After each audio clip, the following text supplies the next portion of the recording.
So బయటకు వచ్చి మంగళగిరి నుంచి విజయవాడ దాకా ఆటోలో వచ్చిన ఒక్కదాన్నే, ఎవరి హెల్పింగ్ కూడా లేదు. నా దగ్గర 120 రూపాయలు మాత్రమే ఉన్నాయి. ఆ డబ్బులతోనే విజయవాడ వెళ్ళాను. విజయవాడ నుంచి ఇబ్రహీంపట్నం వెళ్ళాను. ఇబ్రహీంపట్నం నుంచి హైదరాబాద్ వచ్చాను.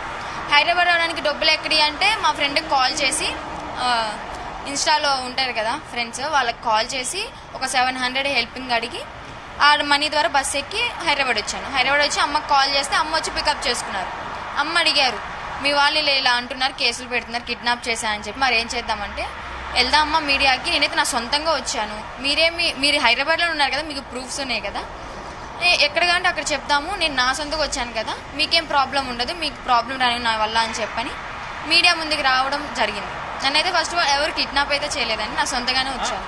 మీరు సొంతంగా కంప్లైంట్ రాసి బయటకు వచ్చారు కదా, కిడ్నాప్ అనే అంశం ఎందుకు తెరపైకి వచ్చింది? మీ అన్న ఎందుకు మీ పట్ల కొన్ని అనుమానాలు వ్యక్తం చేస్తున్నాడు? కిడ్నాప్ అంటే అలాగైనా సరే అఘోరమ్మ నన్ను అప్పచెప్తదేమో అని చెప్పని ఉద్దేశంతో అలా చెప్పారు వాళ్ళు. అసలు ఎందుకు మీరు అఘోరమ్మ వైపు ఎందుకు వచ్చారు?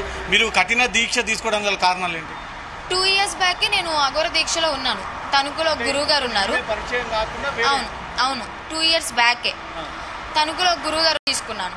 సో అక్కడ గురుమంత్రం ఇచ్చారు, ఇంకంతే పట్టించుకోకుండా ఏం నేర్పించట్లేదు మాకు.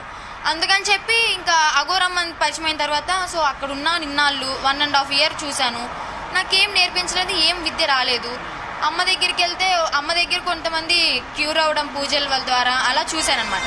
సో అమ్మ దగ్గరికి వెళ్తే నేను సాధన మంచిగా నేర్చుకోవచ్చు, సనాతన ధర్మాన్ని కూడా కాపాడుకోవచ్చు కదా, కాపాడిన దాన్ని అవుతాను కదా అన్నట్టు ఇటువైపు వచ్చేసాను. సనాతన ధర్మాన్ని కాపాడాలంటే అఘోరీ తీసుకురావాల్సిన అవసరం లేదు. సేవ చేసినా సరే, ఒక ఆర్గనైజేషన్ పెట్టినా సరే, దేవుడి పేరుతో పూజలు చేసినా సరే, అఘోరీ ట్రీట్మెంటే ఎందుకు మీరు తీసుకోవాలని ఆలోచన వచ్చింది మీకు? ఫస్ట్ ఆఫ్ ఆల్ నేను ఏమైతే అనుకున్నానంటే అఘోరమ్మ వీడియోస్ అవి చూసిన తర్వాత అమ్మతో పాటే ఉండి తోడుగా హెల్ప్ చేయాలని అనుకున్నా.